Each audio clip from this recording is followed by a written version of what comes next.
So yeah, I'm trying to work on my health and trying to work on the mental stuff too. Like I deal with anxiety. I know a lot of people do, but I know a lot about it now. Like I've gone to a lot of therapy and I've learned everything there is to know about anxiety, and it's never been worse.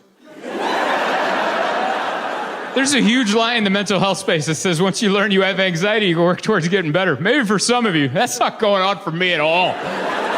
I know all aspects of my anxiety. I now know all my triggers, so now I have anxiety before I have anxiety. Instead of just being anxious in the grocery store, I'm now anxious in the parking lot because I know I'm about to be anxious in the grocery store. I'm just in the parking lot taking a shot of pre-anxiety going, here we go. Might make eye contact with the dude over the melons. Don't make it weird. And guess what? I made it weird. It was just a regular dude holding two melons trying to pick one, and we made eye contact for a second, and for some reason I was like... And he was like, what? And I'm like, whoa. And we didn't get groceries that day, all right? That was an Instacart day. I think that should be the commercial for Instacart, by the way. It's just two dudes making eye contact in the produce section. And then, Instacart. We can pick the wrong avocados for you,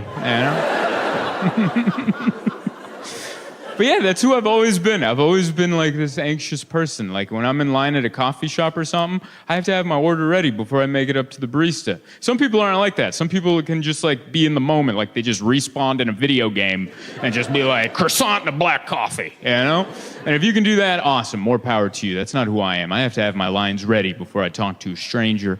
And sometimes I'm not. Like sometimes there's someone in front of me and I'm still deciding and they get out of line, now I'm next. I'll just yell out the first thing I see on the menu. That's who I am. I'll just be like, London fog! That's how I found out London fog's not even coffee, all right? It's tea. Like, if you yell out London fog in a panic, prepare for some dirty hot water. Because you just got yourself some gross tea, all right? That's who I am, though. Like, when I'm in line at a Starbucks, I'm in my head the whole time, just like bacon, egg, Gouda sandwich, sweet cream cold brew. Bacon, egg, Gouda sandwich, sweet cream cold brew. Bacon, egg, Gouda sandwich, sweet cream cold brew. And then I make it to the front and the barista's like, what will it be? And I'm like, can I do a bacon, egg, Gouda sandwich and a sweet cream cold brew? But then if she's like, we're out of all of that, I'll be like, London fog, dude. I'll make the same mistake again rather than looking indecisive in public, dude. I'll dance with the devil I know than the one I don't.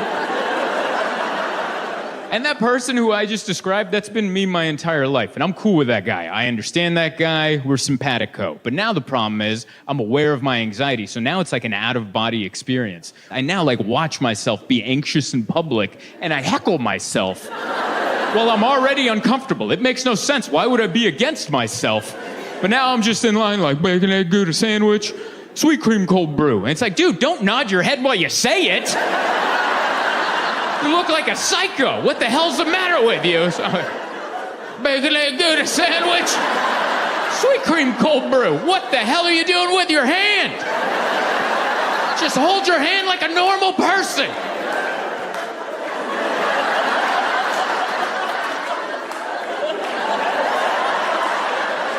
Bacon, egg, Gouda sandwich, sweet cream cold brew.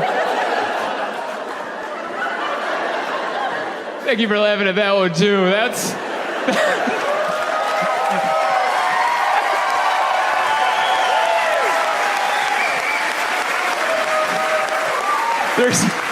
There's two kinds of jokes in comedy, like two kinds of laughs in comedy. There's like a laughing with you and a laughing at you, and that one gets a fair amount of both,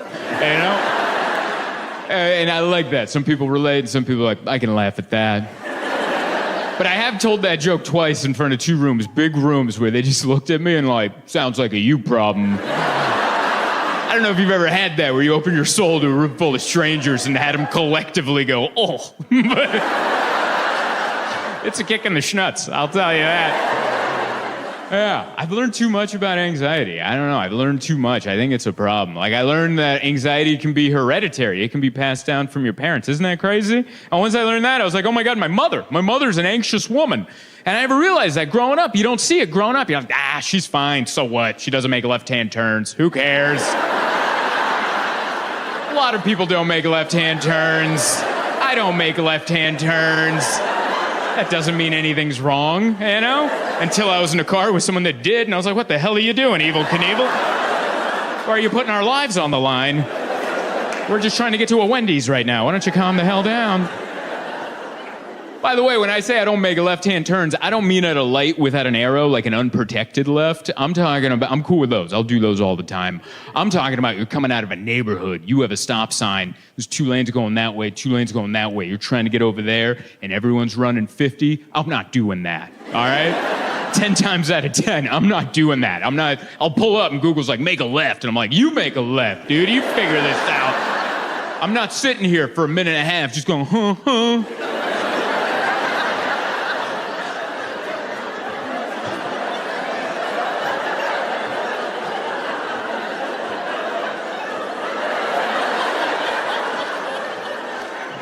Will you turn the radio down? Our lives are on the line.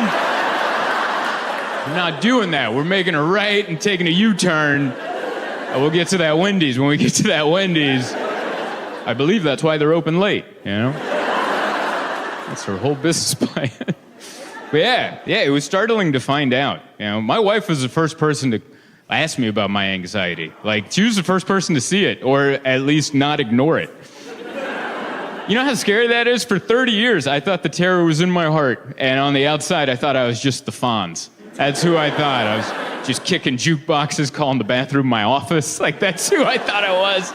My wife was the first person to look me in the eyes and go, are you all right? I was like, well, why would you ask that? She's like, you look uncomfortable. I'm like, I do? Can everyone else see it? And she's like, yeah, probably. That was like a traumatic day. I felt like Sally Fields at the end of Mrs. Doubtfire. Remember that scene in the restaurant where she found out Robin Williams was in fact Mrs. Doubtfire? She's like, this whole time. Remember that second guttural this whole time? That's how I felt. I'm like, oh dear God. Wow, you guys got that candy energy. Still, when I found out I was on last, I'm like, they're gonna crash. They're gonna be all just saying, oh, I can't feel my cheeks anymore. This isn't fun, but you guys are still kicking it. This is wonderful. This is amazing, doing comedy at a candy store. Like, if my 10-year-old self could see me now, he'd be really proud. Like, if I could go back in time at 34 and be like, hey man, in 20-something years, you're gonna get to do comedy at a candy store. And he's like, really? Is it because we're super successful? No, that's quite the opposite reason. But still pretty cool, I think. You know?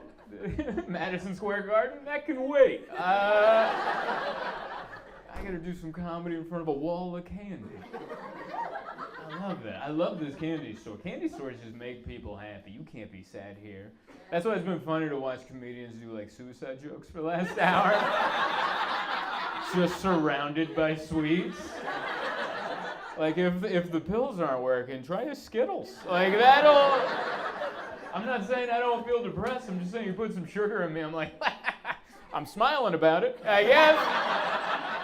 I don't know if I feel better, but I'm definitely jacked to the gills. Yeah. I like it. I love this whole setup. I had candy everywhere, and then this just is like a computer behind me. Just looks like the office center in the lobby of a hotel for no reason.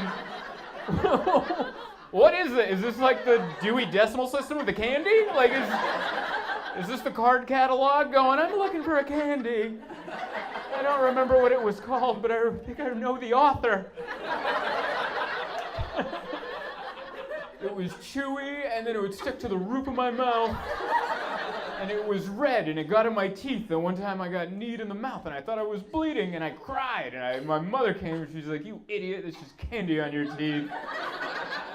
Can we Google that? Yeah. It's so nice to be here. I'm a fellow San Diegan, 34. Yeah, I'm one of you. You know, they didn't ship me in from across the country, and I live over in Kensington. Yeah, I came down El Cajon, took that terrifying turn onto Park. You know that one where you're like, that can't be right. I'm driving into oncoming traffic right now. But no, this is the right direction. I'm not driving head on into a city bus. I know what I'm doing. That'd be the saddest death of all time.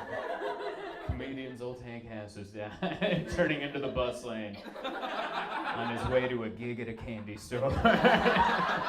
Well, this was bound to happen. I know, it's fine. You can laugh about it. I mean, after 2 years of a pandemic, can't we laugh about death a little? You know, so many people died. None of them we met. But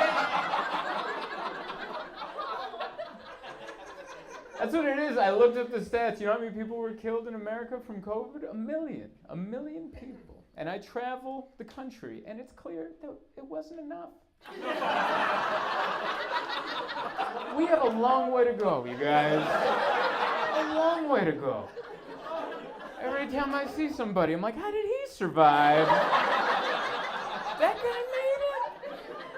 What a weak-ass plague that was. I thought this would clear out some of the riffraff. No, everyone I disliked, healthy as an ox. You know? So healthy. But yeah, man, we got rid of the masks last week. That was awesome. No more masks. Just in time for World War III. It was perfect. Take off your mask. Put on your helmet. Yeah? You'll have more room for the helmet this way. Take off that mask. I wonder if there's going to be people going, oh, you can't make me wear a helmet. I'm like, all right, this will work out better than that mask situation. No one's making you, bud. Do your thing. I'm following the Ukraine situation. I don't understand it. I learned what sanctions are. I didn't know what sanctions are. I heard Ukraine's being invaded by Russians, and America, we're going to do our best by giving sanctions. And by, obviously, tweeting emojis of the Ukrainian flag. We've clearly done our part, you know? It's in God's hands now. We've done all we could. We dropped off some bullets, and I'm like, I tweeted, we're all right. I learned what sanctions are. Sanctions are where we just don't do business with them anymore. We're like, well, if you keep being mean, we're not going to drink vodka. You don't like that? I figured it out. Sanctions are like when you're in public and you see an unruly child, but that parent won't hit that child, but instead will take a knee and will be like, if you keep acting unruly, you're not going to get dessert. And he's like, well, what? And then every time I see that in my heart, I'm like, that's the right thing to do. You know, you're not supposed to hit him, but deep down inside, I'm like, I wish you would smack him in the face. That's what sanctions feel like. On the surface, I'm like, you're doing the right thing, but deep down, I'd like you to slap him in his colorless lips. Have you seen Putin's lips? They just look like two severed baby penises were pasted on his face. They just look like... Are we allowed to say that? We're far enough away. I like how some people are like, he's here. It's all right. I think we're allowed to say it. I don't like him. Because he gives masculinity a bad name. You know, there's all that toxic masculinity. And I don't think I have toxic masculinity because I was raised by a single mother and I was hugged a lot. I was hugged probably too much. I was hugged a lot. But then they have this like toxic masculinity. I'm like, I don't have toxic masculinity. I just like UFC. You know? It doesn't mean I want to punch someone in the street. I just like seeing two people prepared. It doesn't mean it doesn't mean I need a father. It just means I like watching violence. I don't think there's anything wrong with that. And the reason we have the term toxic masculinity is because of people like Putin, just shirtless on a horse with his man tits flopping around, going, I'll start a war. And you're like, you're ruining UFC for everybody. You're ruining it for everybody. I don't know what's going to happen. But it feels like it's over soon, right? I mean life. Right? Like the world can't keep going forever, doesn't it feel? It feels like we're 2.5 hours into a Scorsese movie right now. And we're just like, it has to be over soon. I don't know how it's going to end, but I'm going to be disappointed. But can we? That's my issue. Like, does anyone miss a 90-minute movie? I miss a 90-minute movie more than anything. Every movie, it's like we live in a generation of either the shortest or longest attention span. It's either 60-second TikToks where I'm like, why am I watching this nurse jiggle? You know? Or it's like, oh, the new Batman's out. How long? It's a weekend. You're gonna have to sit in there for an entire weekend to figure out what happened to Batman. And I can't do that because I turned 35 this year, and it feels irresponsible.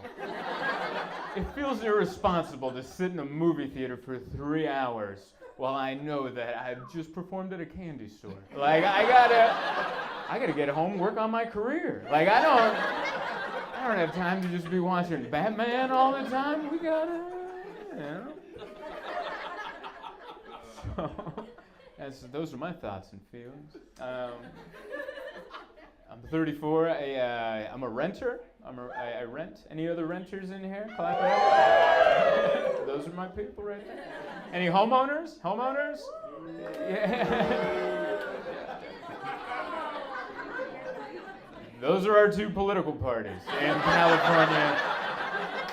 Right there. It's not Republican and Democrat. It's homeowners and filthy renters. Filthy, low-life, squatting. Don't wipe up the water on the bathroom floor, renters, and 1%er, highfalutin, greedy landlords. That's who we hate. That's where the war is. Meanwhile, Bank of America stays suspiciously quiet in the corner, going, no, keep fighting there. Don't look at us. I'm a renter. I want to be an owner. I'd like it. You know, you heard the couple woos. That sounded like confident woos. I want that. I want to own. I just want to confidently one day say, get off my property. You can't confidently say, get off my property as a renter, because you don't know. He may know the landlord. You know? I have to come out and go, do you know Shafiq? And depending on that answer, I gotta decide my next move. Because my landlord Shafiq's a good dude. I don't want to be rude to someone that knows him, you know? I just want that confidence. I don't know, I see both things. Like over the weekend I performed in La Jolla, and I feel like I'm at a real crossroads in my life. At 34, I could see either situation happening. Like I was performing at the Comedy Store, and so it's in La Jolla, so I'm driving through, I'm seeing all these mansions, and I'm fantasizing in my head. And I was actually fantasizing, like, one day I could see comedy maybe getting to a level where I could live in one of them big-ass houses, you know? And then later that day, I drove through my neighborhood, and I watched a homeless man beating a bird scooter with a stick. And I was like, I could also see that happening just as clearly. Like, it's a real coin toss. No matter what, I'm going to have passion, all right? Whether I'm wearing a bedazzled robe coming out of a mansion, just going, woo, or just insane on the streets. Just beating it. That's a big thing. I'm on the Nextdoor app, and that's all we talk about is the homeless situation. They're like, we have one. And I'm like, I know. There's a lot. There's a lot. There's a lot. They're right outside my door. They're so close to my house. I'm like, are we sure we're not homeless? Like, if they're that close, how good am I doing? You know? It's too close. I'm like, all that separates us is a... That was my pantomime of the door, by the way. I know, I didn't go to miming school. But yeah, that's a big argument. Homeless people, who's to blame? I don't know if anyone's to blame. It's like we all forgot playing Monopoly as children. That's all that's going on out there. It's later in a Monopoly game. Remember later in a Monopoly game? Remember like an hour in, one guy would be killing it, another guy would be doing okay, a third guy would be hanging on, and then your uncle would just be walking around the kitchen looking for something to eat because he already ran out of money. That's what they're doing out there. And they're looking at us, waiting for us to join them, but we're still at the board game going, ugh. Come on, Bitcoin, let's get going. Get me out of this situation. What is up, everybody? Yeah! Stood up. Thank you. That was so respectful. It felt like an ex-president right there. That gentleman stood up and clapped for me. Oh man, I'm kind of nervous now. Like I don't want to let that guy down now. Good Lord. Thank you, everybody. One more time for Jeremiah and Bob. Make it loud. So nice to be here. This is my first time here in Eugene. I've missed Eugene, Oregon on all my trips, and I'm glad it worked out. I've done Albany, Oregon. I've done that. That is how the show went. I've done that one. I was at a bowling alley, and I stayed at the Phoenix Inn next to the adult shop right off the freeway. Exactly, yeah. That hotel came with the gig. In case you're wondering, like, why'd you pick that one? That's the one we wanted to pick, yeah. And they gave us free drinks and said, drive on back. Don't worry, it's not like the state troopers station is right next to that hotel. But yeah, that was the first time, I was like, that had to be 15 years ago. That was so long ago. That was back when you could have hired me for a bowl of soup. And I was just trying to be a comedian, and somehow I got this booking at a bowling alley in Albany, Oregon. I think I paid $400, and I'm like, yeah. And I got a buddy of mine, I was like, come with me. He's like, I'm coming. And he opened for me. I think they paid me $400, and that was for me and him. That was the entire show, and one room that we shared at the Phoenix Inn. And we drove in a Honda Civic from San Diego, California, all the way up to Albany, Oregon. That was... Once you pass, like, San Francisco, it starts getting all just... It was like moments where a buddy of mine is asleep, and then you're tired, and then you just see a semi-truck kind of weave, and you're like, oh my God. And then I weave, and then he wakes up, and like, what happened? I'm like, nothing, man. I didn't want to tell him. You almost died. I didn't want to tell him that. And then I had those moments on that side.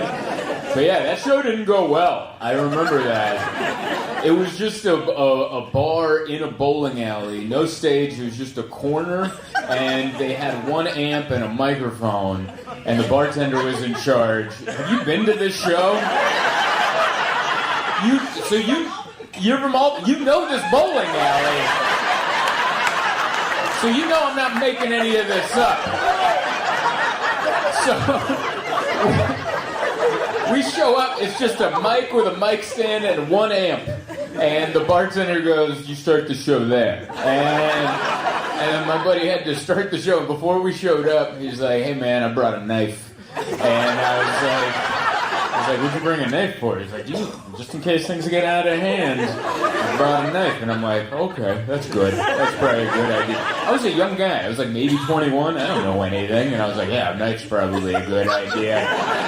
This guy was a 30-year-old alcoholic, so I'm like, I'm in good hands, you know? And I remember he did well, and then it was my set. I was headlining the bowling alley, and I had to go up there, and I immediately offended people because I said, I was like, well, we drove up, and it was a bunch of farmland. Your cows are looking a little thin. And that's all I said. I was like, kind of some methy-looking cows out there. You notice how that got a laugh? That's kind of a funny thing to say. Who calls cows methy, right? Like, I was like, that's a fun little thing to throw out there. And I just remember a guy in overalls going, your cows in California are full of steroids. Like, he was angry. And then the crowd started to turn on me. And by turn on me, they were never on my side. I just mean like it was more not on my side. And then I didn't know what to do, and I'm like, hey, just so you know, my buddy Joe has a knife in the back. In case any of you country bumpkins decide to get upset. And then my buddy Joe was like, what are you saying that I did? So now twins eyeballing him, and then I honestly don't remember the rest of the set, but they didn't kill us. So it must have gone all right. Do they still do comedy at that bowling alley? All right. I'm actually happy to hear that. I am happy to hear that. Maybe my show was the last one. They're like, we don't need to do this to the good people of Albany. They don't need this. And then I got a speeding ticket on the way back. And that cost more than $400. So immediately lost any kind of money. I don't even know what the profits would have been with gas and food and driving up from San Diego, but whatever those profits were, they were dashed. And I remember my buddy tried to warn me. He's like, hey man, I've been through Oregon, and their speed limit is 65, and they drive it. And I was like, all right. And then I'm on the freeway, and everyone drives it. You guys do follow the speed limit. But we had just had a bad show at a bowling alley. I just wanted to get home. We had like a 17-hour drive or whatever to get back home, and I'm like, I stomped that. And as soon as I got it up to 80, it was like a windy little thing, and then there was a cop, and we made eye contact. And I was like, no! And he pulled me over. I didn't even have an argument. He came by, you guys have the troopers with the hat, with the belts on the back. That's impressive to hold a hat on. You're like, no, I just need a belt over my head fat right back there. Just strap it onto my head gut, and it'll keep it in. And he came by and he goes, do you have any idea why I pulled you over? I'm like, I was going fast. And he's like, why are you going so fast? I'm like, I just bombed at a bowling alley. I was just trying to get the hell out of the state. That's all I was trying to do. I'm glad we get another swing at it. This is already... I like Eugene. Eugene's way better than me. No offense. I mean, no knock on anyone who lives there. It's nice down here. I like it. Because, like, the further south you go, is this, like, the last city in Oregon before it just becomes Medford? Like, is that right? Because I've also worked Medford a lot, and... You know, Medford's the only town that I've told them, I'm like, hey, your town it's kind of a butt town here, right? And they were like, what are you talking about? Like, usually when you travel, like even in Albany, I was like, hey, you guys kind of have a little town here, don't you? And they're like, yeah. Like, they understood who they were, you know? They understood where we were. They understood what was going on. But in Medford, it was like, what? How dare you? We vacation in Medford. How dare you? And they're like, no, you're talking about Grants Pass. Grants Pass is a bunch of hillbillies, not us here in Medford. And I had to let them know, I'm like, no, both of you. Both of you. You don't get to make that distinction. Both of you.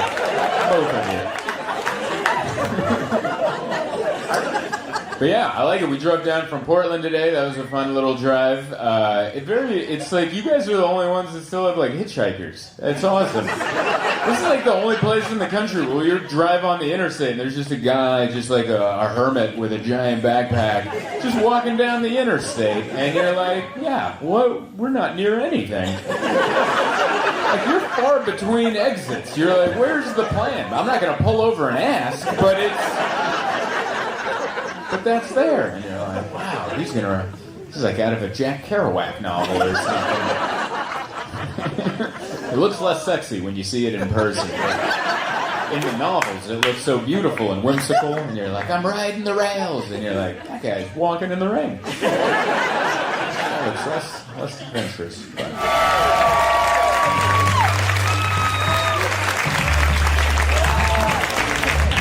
One more time for Jeremiah, everybody. It's awesome. I told him, I'm like, man, it's a hot crowd. And he's like, no, it's me. I was like, that's a good line. You had one in the chamber ready to roll, man. So good to be here. Thank you guys for coming out on a Sunday. We're here. Eugene. It's beautiful, man. It's my first time here. And I don't know what's going on, but I like it. All right? I got to learn a little bit about Oregon because we started in Portland, and I've been through Oregon plenty of times, and I pretty much learned that like this is the last town you can go to before it just becomes Medford for the rest of it's the last one. And I've done many a shows in Medford, and oh boy. And I liked it. They were just the only town that I've ever performed in. When I told them, like, oh yeah, it's kind of sucks here, right? And they were like, what? Like, because that's like a comedian thing. You travel around, and sometimes you're in big cities, sometimes small ones, sometimes little butt towns, and you're like, yeah, it's a little butt town out here, isn't it? And they're like, no, this is where we come to vacation. And I'm like, and they'd be like, you're thinking of Grants Pass. And I'm like, no, you both suck. It's both of you. Like, what are you talking about? Oh, yeah, they still do shows at Chadwick's Pub at the Rogue River Regency in Medford. Yeah, if you're ever there, get a room there. I've seen the police there a lot.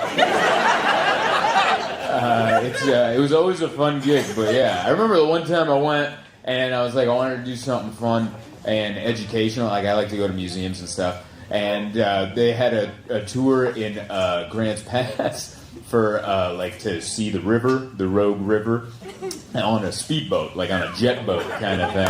And on the website, they're like, come take a tour of the historic Rogue River on a jet boat, and it made it look educational. I was like, hell yeah, we just showed up. It was not.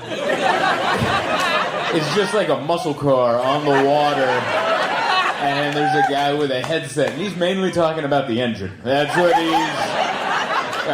we got a double carburetor, 8-cylinder. Sometimes he would talk about stuff, but he's like, oh, we're going to open up all the cylinders now. And he would point out educational stuff here and there, but it would be mostly about him doing donuts. He would yell shake and bake, and then that meant he was going to do a donut, and we're all going to get wet. And so it was bizarre. He'd just be going like, hey, oh, do you see there's a bald eagle right there? Everyone get your cameras out. Just get a picture of that bald eagle. Everyone get that picture? Yeah? Shake and bake! And then we'd go a little bit down further and be like, oh, you see that bridge right there? That was built in like 1852. Lewis and Clark walked over it or something. I don't know. And get a good picture of that. That's a good bridge right there. All right, ready? Shake and bake! Do another one. And then I remember it got sad. There was a moment where a little girl started crying in the front of the boat, and he was like, what's wrong? What happened up there? And someone's like, she got stung by a bee. And you're like, oh, no, don't worry, I got an ice pack. And he just passed up like a bottle. It was just a can of Bud Light that he had in the cooler. And he called it an ice pack. And I'm just watching this can of Bud Light go to the front of the boat, and they just held it on this little girl's arm for her bee sting. And it was all somber on the boat, and after a few minutes, he's like, how's she doing up there? And then there was a thumbs up from some guy in the front that she's doing better. He's like, all right, shake and bake! One more. And so yeah, I like all of Oregon, but there's all these, there's all these different parts. I'm still trying to get the vibe of Eugene. This is where Nike started, right? Yeah. Nike? All right. Is that okay? I like it. I brought it up, and you guys were like, we don't talk about that. All right. You guys were like, I didn't know he was going to make it political. I don't even know if Nike's political, but you never know these days. I like Nikes. I wear those. Thank you. You guys are so jazzed for a Sunday. This is so interesting because we did this is the Late Show, by the way. I do, the Late Show started at 6:30 or 40. We did, and then we sold it out, and so that we added a 3. They're like, you want to add a 3 o'clock? And I was like, is that legal? And they're like, yeah, we can add a 3. People showed up, like people canceled their naps. And canceled their afternoon naps, and they're like, let's go. You just pointed at 2 nappers. I love that. I was gonna take a nap, but I knew that I wouldn't wake up in time. I love people that come to see me, because Like I was in Portland on Friday, and we did 2 shows there, and the late one started at 9:45, and so it was very late. And I know my people, and I told them I was like, next time I come back, this 9:45 show we'll do it like 4 p.m. And the entire it was a theater. Like I just yelled charge at January 6th. Guy dressed like a yak, and I'm like, where the hell did that guy come from? That's what my people. We'll charge for a 4 o'clock show. Right, let's do it early, man. What's up, everybody? Hey, all right, one more time for Jeremiah and Heath. Make it loud for them. I like it. I was just looking at the 2 of them, and I'm like, those are some interesting looking openers. I like the 2 of them together, they're just such characters. I feel like I'm Steve from Blue's Clues. And I'm in between Mr. Pepper and Mrs. Salt. And I'm like, where's Blue taking us now? I like them. They're characters. They're on different levels. And Heath's like that in the back, too. He's just kind of, hey, and then he's either not saying something or saying something real fast. And it's a good energy back there. There's Jeremiah. Yeah. We had I love coming here. I've been coming to Spokane, I think, for 10 years. I always love coming to this town. Underrated, I'm going to say. All the attention goes over to the other side. It goes over to Seattle and all that stuff over there. Pretty good out here, all right? Don't worry, I won't tell anybody. We'll keep it nice like this, you know. I don't want it overrun, but I've always enjoyed it because it's got nice buildings, but you guys aren't snooty about it. You guys have like nice restaurants, you have good stuff, you got a nice river, there's a big wagon, there's like stuff to go, you know? You guys got stuff, but you're not weird about it. Like, you go to other towns, they have nice stuff, and they're like, did you see our nice stuff? Like, they're very, You better dress up to see our nice stuff. But you guys are like, yeah, come hang or not. I don't care. You know? It's you're welcome to come, but if you don't worry, we don't care. It's a nice mixture of it. I like it. I like that this club shouldn't be a great club, but it is. Like, I don't know if you know how great clubs are supposed to be built, but it's supposed to be low ceilings, and everyone's in tight, and it's the exact opposite. This looks like they used to store salt in here or something. They used to store old tires, and they're like, yeah, I'll make a big cavernous comedy club with some weird wedding lights in the corner. And it works, and it shouldn't. And the only reason it does is because you guys are a great audience, so thank you. And I know that comes off a little pandering, but I do mean it, because I remember the first time I walked in, I'm like, these shows can't be good. And then every time I went up, I'm like, these shows are really fun. I remember one of the first times I came to like headline here, the manager who no longer works here, I think it might have been because of that weekend. The club also owns the video game arcade place right next door, and afterwards he's like, let's go have some drinks, they're free. And I'm like, did you say free? And so we're there drinking for a very long time, and then at like 2 a.m, he's like, oh, I forgot to tell you, you got to be on the news tomorrow. And I'm like, when? And he's like, 6 a.m. And I'm like, it's 2 now. And he's like, yeah, we should probably wrap it up. And I was one of the local, I don't know if it was ABC, but it was one of the local morning ones. And I had to go do it. And I wish I could tell you I was hungover. I was still drunk when it was too early. And he came and picked me up at the hotel. And I'm like, I don't think it's been enough time for you to be driving. Like, that wasn't that long ago. I didn't even go to sleep. He just dropped me off at the hotel, and I sat there. And I'm like, I think he meant like 2 days from now. He didn't mean now. And then he's like, I'm outside. And I'm like, he meant now. Wow.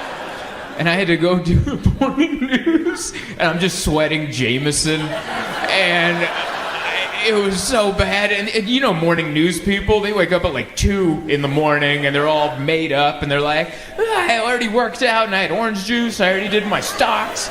They just have the energy of like a preschool teacher, and I'm just coming in wearing my same clothes from the night before, flop sweat everywhere, just trying not to cuss because I'm still I got Jameson in the system, and I'm like, what? Hi. And I had to go on after just a classic morning news story. This happened, I'm going to say 2016-ish, somewhere around there. At that time, there was a rabid raccoon terrorizing the greater Spokane area. And so the news story before me, they're like, there's a rabid raccoon that had been breaking into people's homes. This is how good this raccoon was.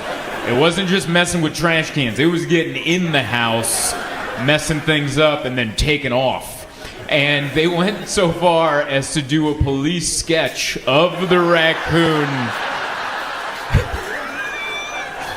Not making any of that up. I remember being drunk going, I can't follow the raccoon. Dude, I can't. How the hell am I supposed to follow the rabid raccoon story? And then the drunk manager's like, I don't know, man. Good luck. And then he shoved me out there. And I don't know where that guy is, but I think he's doing good. I think he's doing better. But yeah, we had fun today. We went and played pickleball. Jeremiah and I went and played pickleball. That's fun. I don't know if you've ever played that. It's like, it's right in between tennis and ping pong. It's like, I don't want to play full-on tennis. It's a lot of running around. But I also want to be able to turn on my Apple Watch. And you can't do that for ping pong. You know, that's not enough steps. So pickleball's a nice in-between a game and a sport, you know. It's like if you added tackling to golf, you'd be like, all right, that's almost a sport now. Like that just went from game to sport now that you can tackle someone's blind side. Can you imagine that? Just teeing off? Just like, but you still have to be quiet. You're like,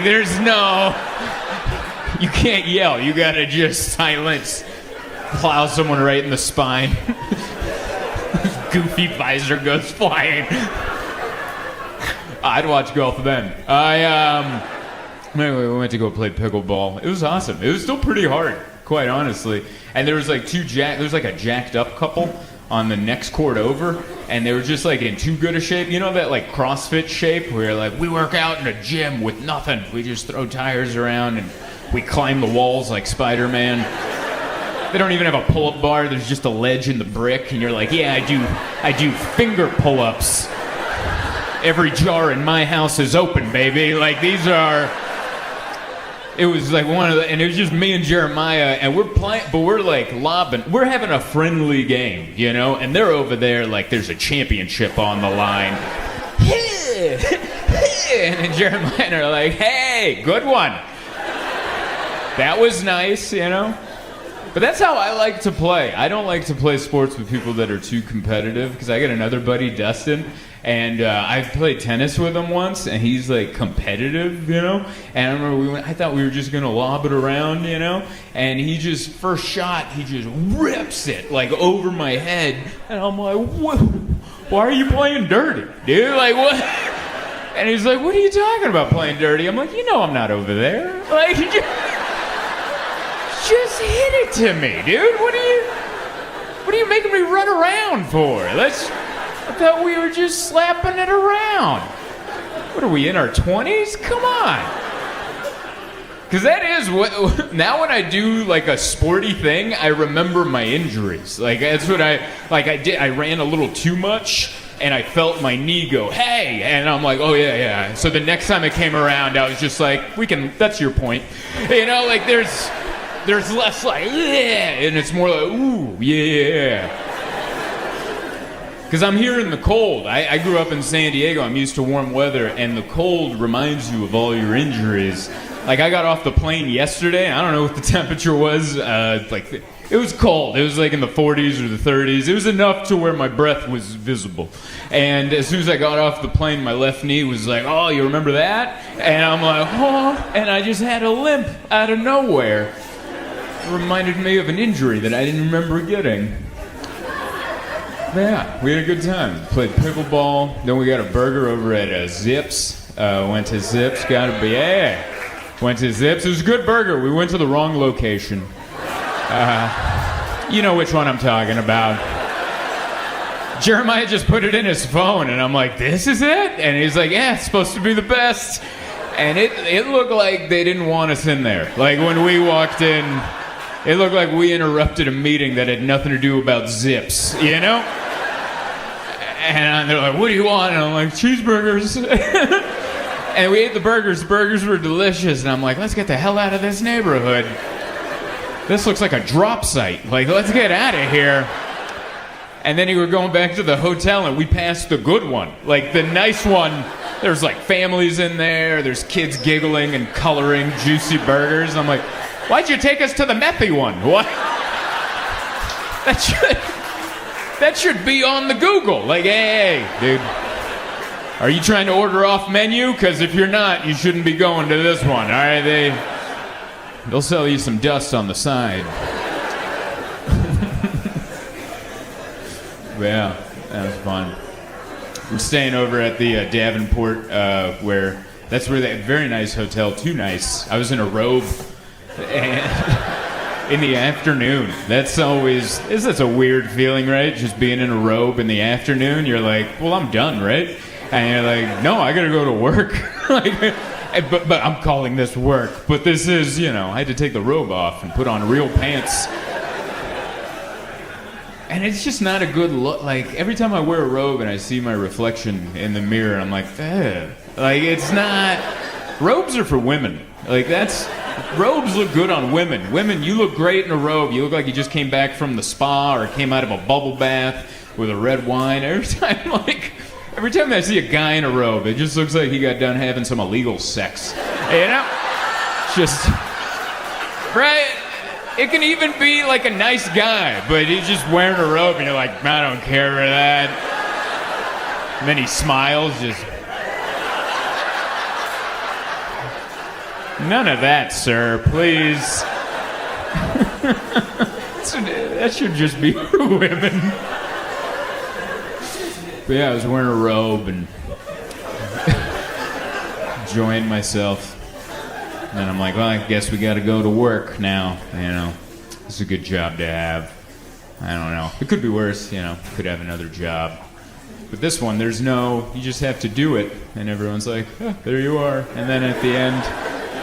That's why it's not real. You know what I mean? Like, I've been at a day job, like 9 years. So this is a fantasy. It's all, I don't think comedians should be allowed to vote, is what I'm saying. Because we don't live a regular life. I slept until 11, I played pickleball, we had the wrong cheeseburger, and then I wore a robe, and then I'm like, guess I better get to work. It's a fake life. It's not real. Very happy to have it, but it's not real. That's not a way to live. And I voted. They let me vote, And it's fun, man. I was watching, the news is interesting again. I like that. I don't know if you've been keeping up with the cabinet picks. They've been coming out.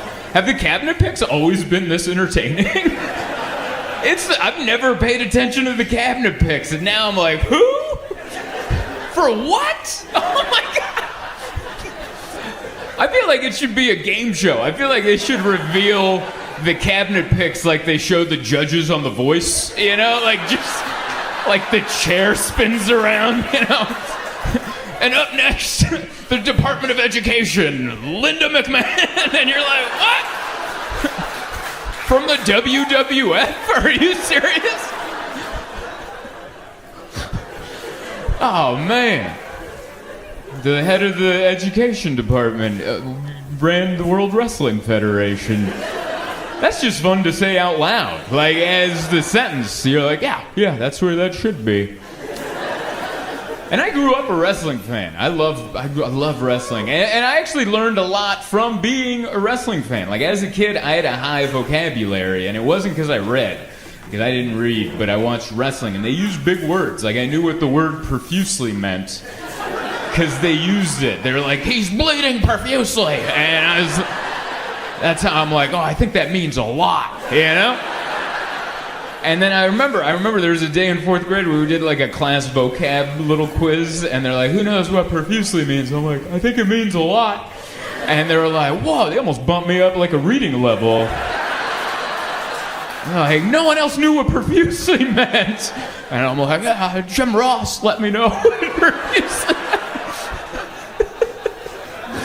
That's all I loved, man. I loved to go to pro wrestling. My mom would take me, my little Hungarian mother. That's all I asked for. Christmas, birthdays, any special occasion. She's like, what do you want to do? I'm like, I want to go see wrestling when it comes to town. And she would always take me. And we saw a lot of important moments.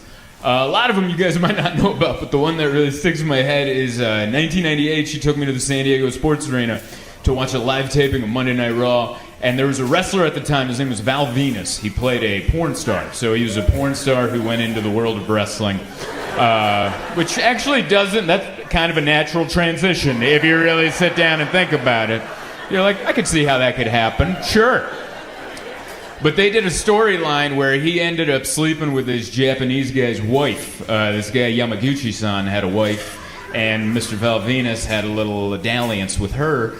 And so the night we were there, Yamaguchi-san and his goons grabbed Val Venus and they dragged him to the back. And they showed this on the big screen in the arena. And they tied him up and they pulled his pants down. So his like butt cracks right in there. And Yamaguchi-san took out a giant samurai sword and he went, yeah! Like right, just yeah! And the screen went black. And I'm just sitting there with my Hungarian mother. And my mom's like, they cut the wiener? Like, she...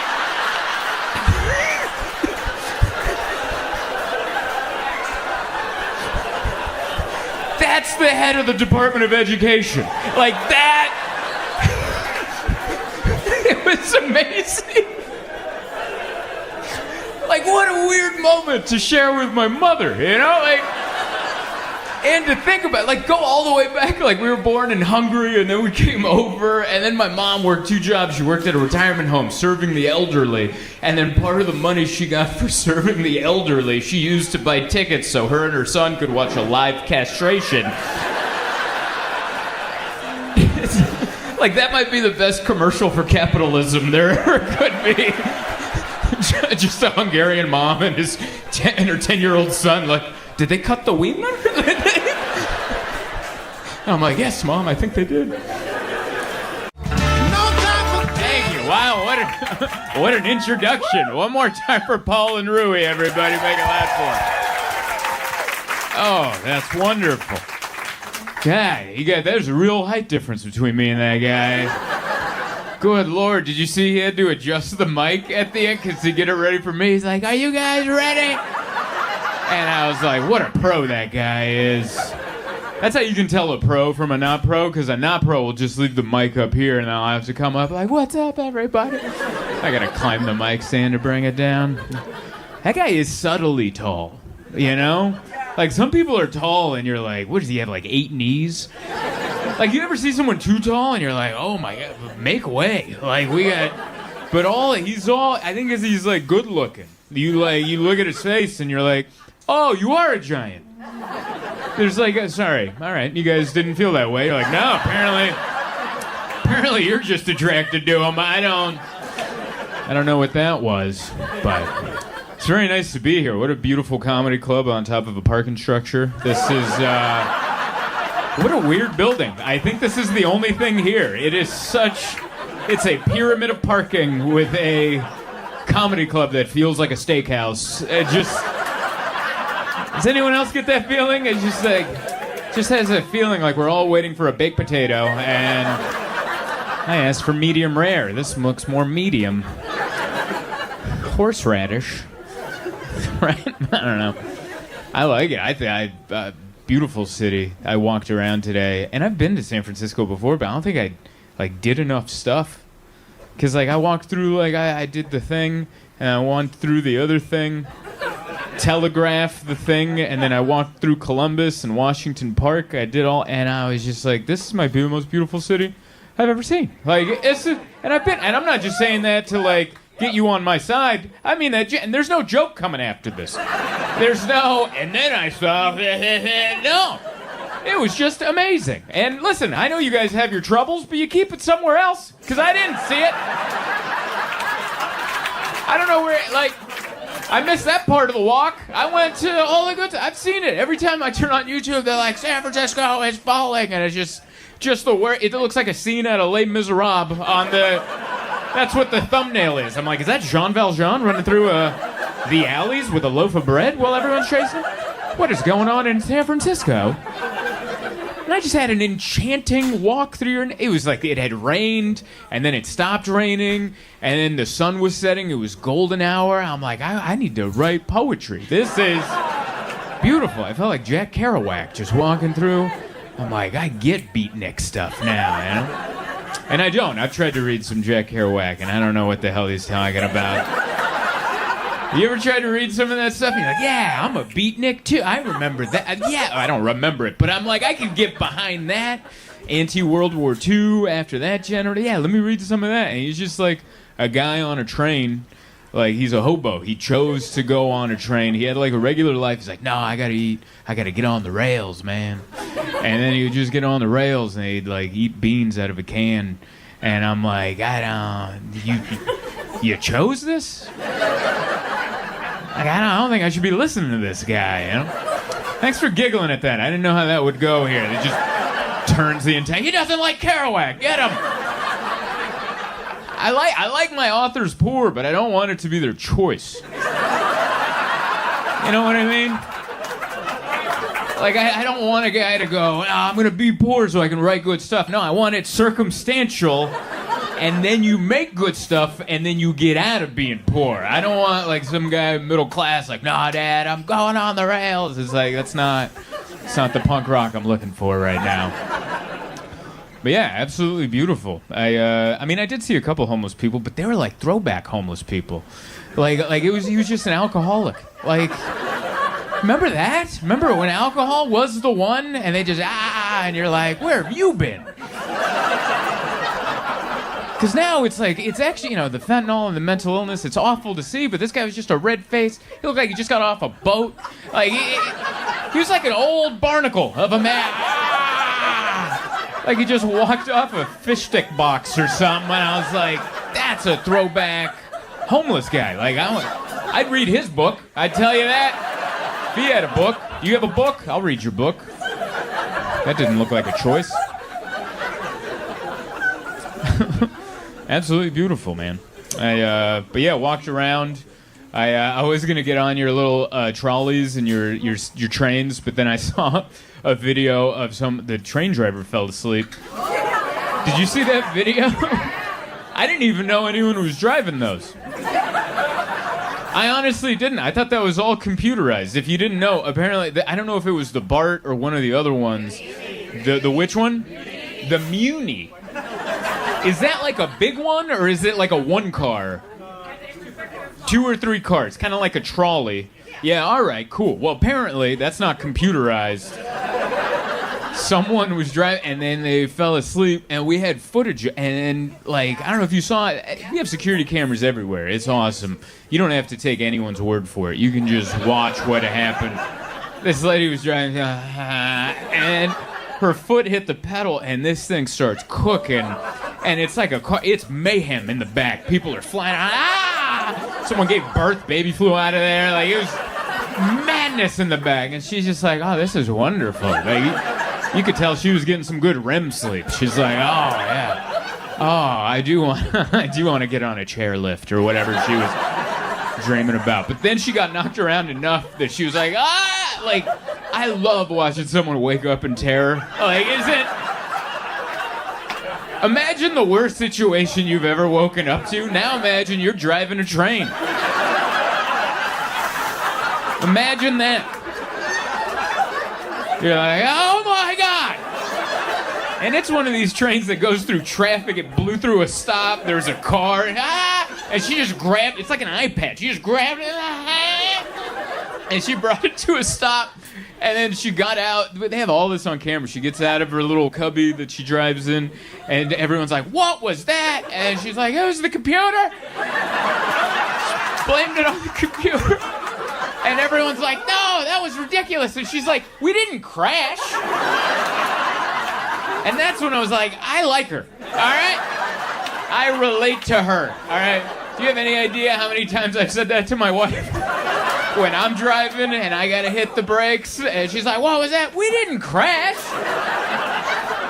God, that happens once a week with me and my wife when I drive. Because I get bored when I drive. Like, it's so, if you drive, everything in front of you is boring. It's so, all the exciting things are on the side. Everything in front of you is just dead boredom. Just tumbleweaves and boredom. Just books without pictures. Just boredom. And then everything's fun, and then I look, and then sometimes I'm like, oh no, and then I hit the brake, and my wife's like, I'm like, we didn't crash, come on. I don't know. It's fun. That's how I get my news. I try to watch the news, and then I'm like, it's too, I don't know, it's too fast. Like, I can't, it's hard. People are like, isn't Trump good for comedy? No, because he's better at it than we are. He's better at it than we are. Whatever you think you're going to say about him, he kind of says himself.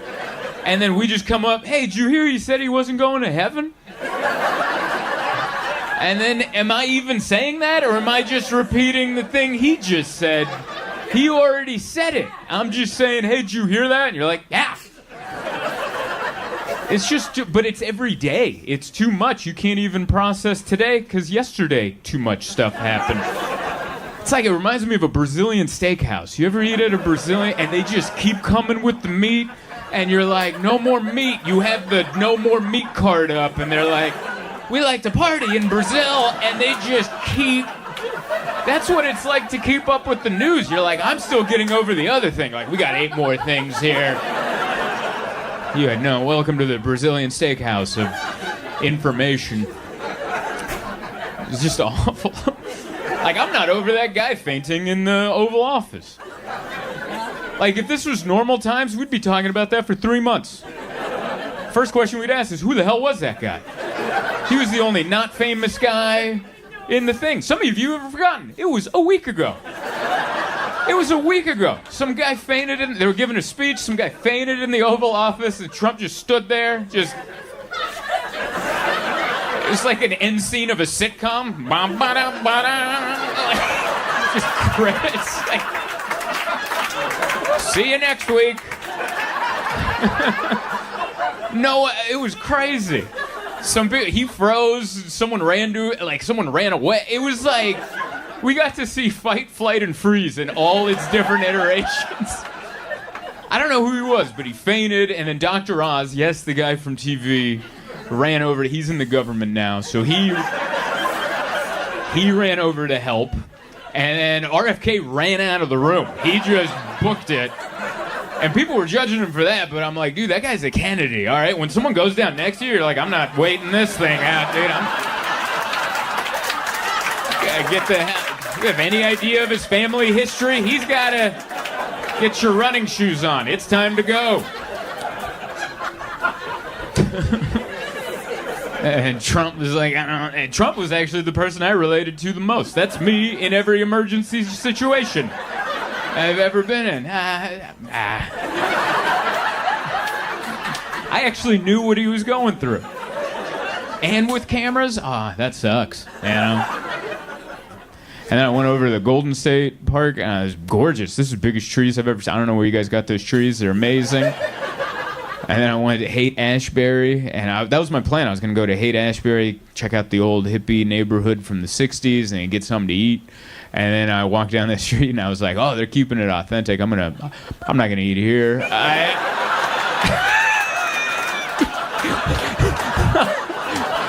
I thought, before I went there, I was like, lower your expectations, because, you know, there's probably going to be, like, you know, a Viore store or, you know, like high-end stuff. It's probably, you know, but no, they kept it. Like, it's probably not exactly authentic to the 60s, but it's not that far off, all right? I saw some people making a real good attempt at keeping it authentic, and I'm just like, I'm not eating here, you know? Just that's they never talked about the smell of the 60s. It just looked fun. It just looked like concerts and no pants. And I went and I got a whiff of the 60s, and I was like, I think I would have been against it.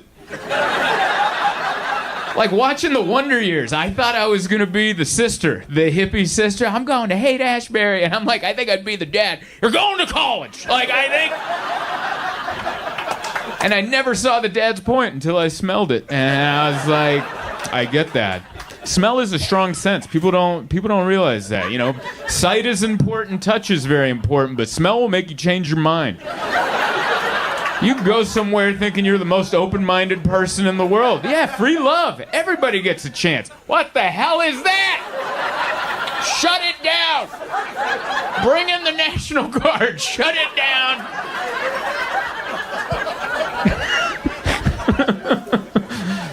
Oh, I don't know. But yeah, there was just packs of flies. I walked down the street and there would be, you know how every once in a while you're walking in nature and there's just a pack of gnats and they just pick an area and then you walk through it and you're like, what the hell was that? I walked through multiple packs of flies that were around nothing. They weren't around a garbage can. They weren't around a person. They were just like, what's next, fellas? Like they were contemplating their next move and I was like, that's not. You're not going to eat here. That's all right. Not that adventurous. I want to know the history more. I kind of feel bad because I feel like I didn't learn the history of San Francisco like I thought I was going to. But it was my fault. I should have gone to some museums because like I know very basic things like gold, a lot of gold, and jeans. That's all I know. Gold and pants, and then later soup and bread. I know what I pieced together. People came out and they're like panted for gold, and then some guy named Levi was just tired. I guess they were doing it without pants or something. And he's like, I gotta invent pants. I'm tired of looking up everyone's porthole while they're bent over sifting for gold. So he invented jeans, and then he's like, now I want to eat soup out of bread. Sometimes it's better not to go to the museum. You can just build your own novel. You know? Just make up your own stories. Try a bunch of new things.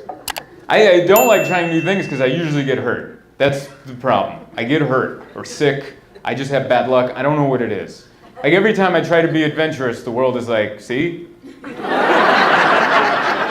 is why you shouldn't. Like I remember in Mexico, a few years ago, I crashed a scooter in Mexico, and I shouldn't be on a scooter. I shouldn't be on 2 wheels. I need 4 wheels at all times. 4 wheels, all the time. But I made a new friend. You ever make a new friend and they have a suggestion and you don't want to seem lame, so you just go along with it? That's what happened. We were flying home that day and I made a new friend. And he's like, hey, you want to rent some scooters?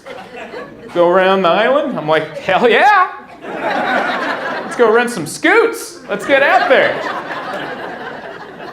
Because I thought there would be like a tutorial video or something. Because one time I rented jet skis and they made us watch like a 15-minute VHS on how to work a jet ski, and they had all the safety gear, and I was like, that's what I thought this was going to be, and it wasn't. We just went to a shack and a little Mexican man threw keys at us, and that was the end of the seminar. That was the whole thing.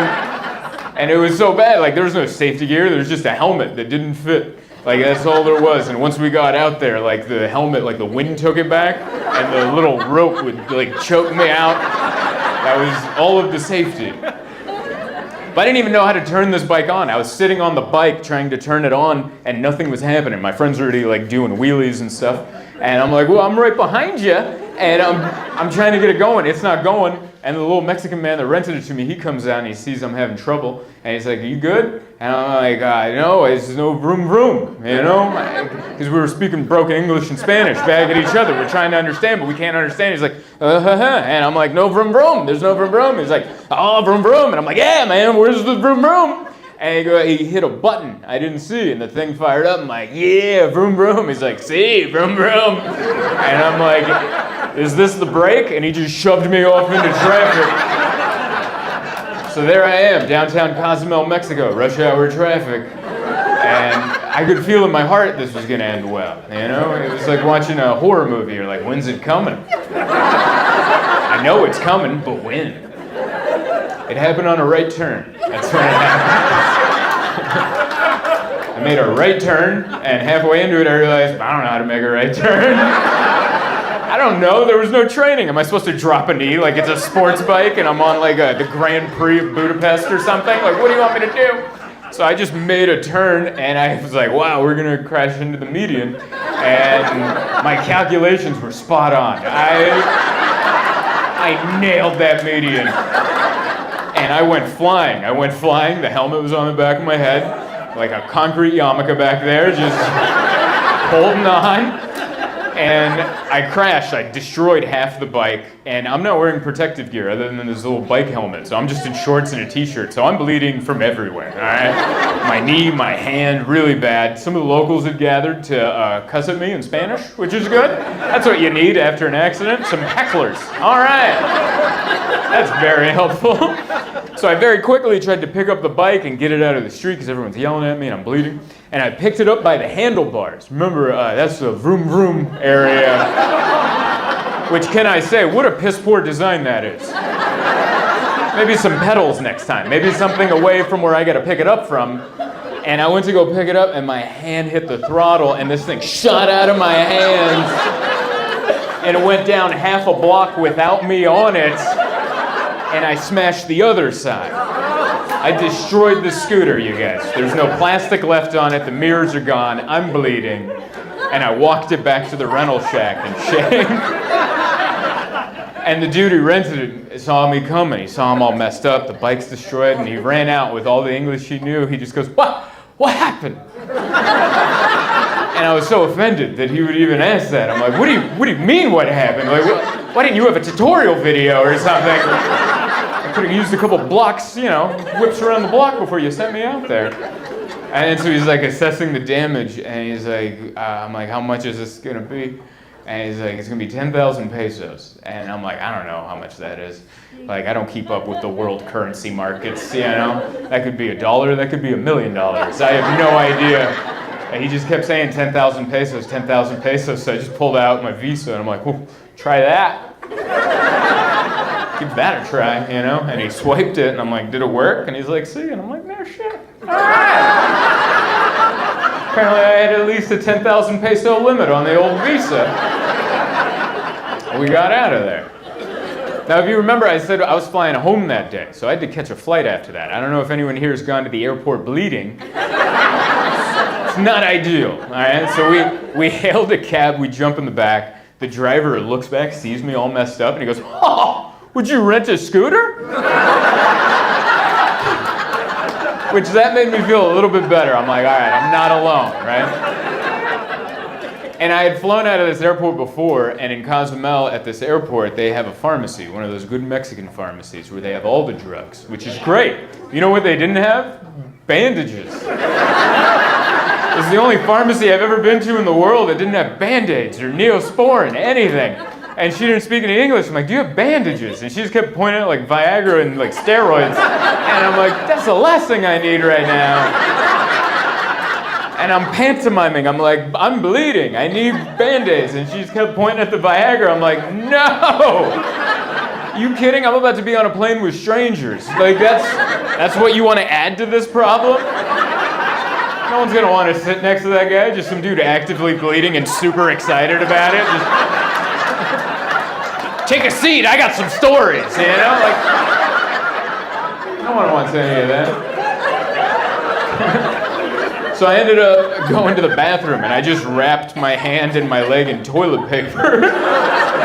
So for 5 hours, I just sat on an airplane just covered in toilet paper. And that's why I don't do anything. I try to keep things pretty simple.